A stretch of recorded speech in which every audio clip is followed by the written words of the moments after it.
So, this is our first event here in New York City. This organization was founded 4 years ago with some very dedicated and passionate people that care deeply about our Latino veteran community. It's taken us a couple of years to get here, and as a native New Yorker, I couldn't be more proud to be here back in New York City.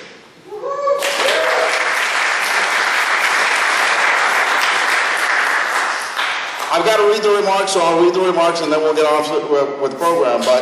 So my name is Danny Vargas. I'm the founder, chairman, and CEO of ALVA. But ALVA was created as a passion project, as a labor of love by a lot of people who care deeply about our community.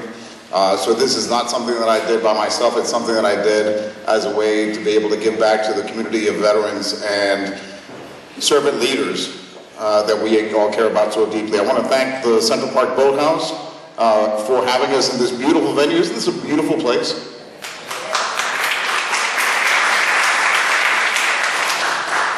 But it wouldn't have happened had it not been for the support of my big sister, Iris Rodriguez Rosa. Iris.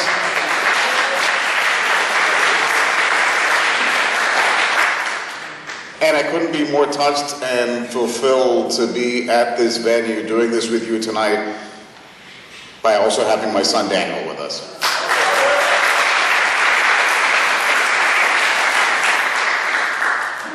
I want to thank JP Morgan Chase specifically. We've got a number of sponsors for our organization, but JP Morgan has been at the forefront of supporting us in a number of different ways. So I want to thank JP Morgan for doing this, and all of our sponsors, but particularly for tonight's event. JP Morgan, thank you, William, for doing this.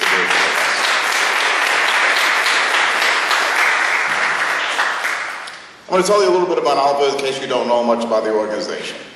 The mission of ALVA is to help Latino veterans thrive and to recognize their indispensable contributions. We're a national nonprofit organization. We're a membership organization. The membership is free to all active duty, veterans, Guard, reserves, and their family members, because you all know that military service is not necessarily an individual exercise. It really is a family endeavor. And those of you that are family members of veterans and those who are serving, I want to thank each and every one of you personally, because we cannot do what we do in the military without the support of our families. So thank you so much.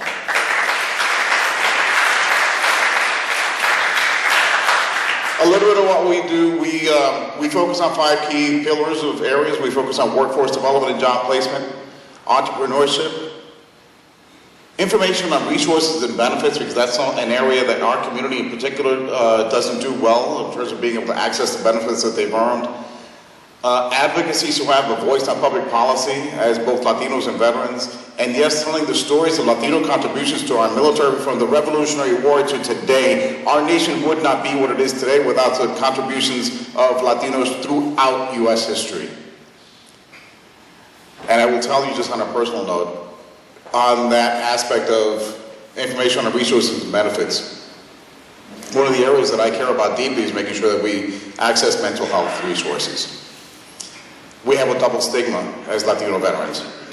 Veterans in general don't like to access mental health services because they're afraid to raise their hand and say, hey, I don't feel like there's something wrong and something going on. But at that double stigma of that macho aspect of our community, we've got to get over that, because I will tell you that every time we hear a story about a jobless veteran, that's awful.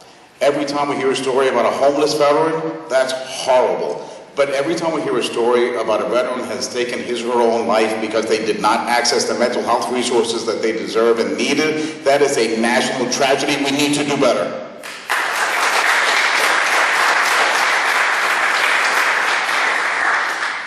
Hispanics have fought in every war we've ever had, from the Revolutionary War to today. Everybody hears about Lafayette and so forth, but not enough people hear about Bernardo de Galvez, over 10,000 Latino troops that came from the New World, from Central America, the Caribbean, to help stem the advance of the British from the South. We have been fighting for this country ever since the very beginning of it. Commissioner Handon mentioned some of the numbers.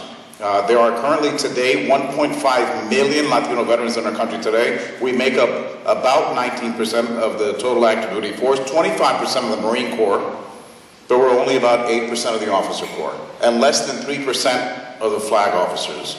And yes, we need to do better on that. As you know, freedom is not free. Freedom that we enjoy today in this room, the right to vote, the right to free speech, all of that is paid for by the blood and sacrifices of those who have been willing to wear the cloth of our nation. And we need to honor and respect that. We're grateful to everyone who served and sacrificed to defend liberty. I'm going to ask you, if you have served, please stand.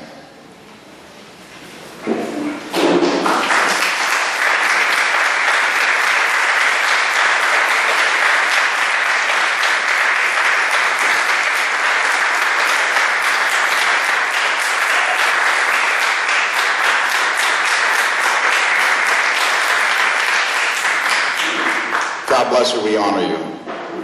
I also want to thank all of our sponsors.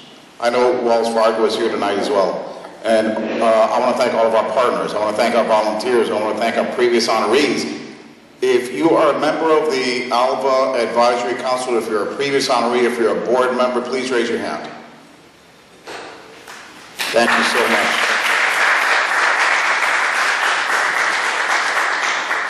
I'm going to invite you, there are cards all around the room at the different tables. There were cards as you came in. They have QR codes so you can become a member. Again, membership is free, so just scan the QR code and become a member. There's also an area for you to be able to donate. This is a free event. I hope you're having fun, but if you can scan that QR code and donate a few dollars to be able to help us continue our mission, we would really appreciate that. If you take some pictures tonight, if you want to say something about this event tonight on social media, we're at ALVA Vets. Use the hashtag ALVA Vets. Make sure people know about what we're doing here and that you care about what we're doing. I want to congratulate all of our well-deserving honorees tonight, and I want to make sure that they have a great time and that they know how much you appreciate them.